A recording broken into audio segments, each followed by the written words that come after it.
Hello guys, in this video I am going to show you how to apply effects to your selfie on the FaceApp application. But first I just want to mention, don't forget to subscribe to my channel because at 10,000 subscribers I am going to show you my whole YouTube revenue statistics and growth strategy, how to make money online. So let's jump into it. First of all, open the application on your phone. Tap on the gallery button down below and select the picture that you want to edit.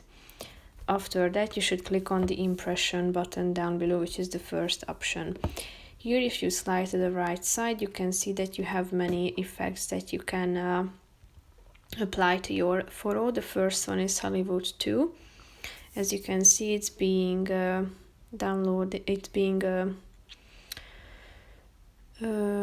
processed, and here you can see the applied effect on your picture. If you want to see how the original looks like, tap on the original button, and here you can see the differences between the two pictures.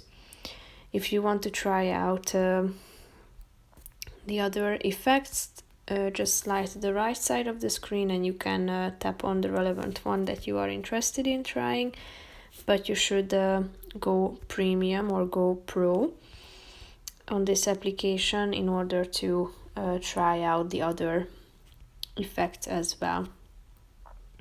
So that's pretty much it for this video, guys. See you in the next one. Bye bye.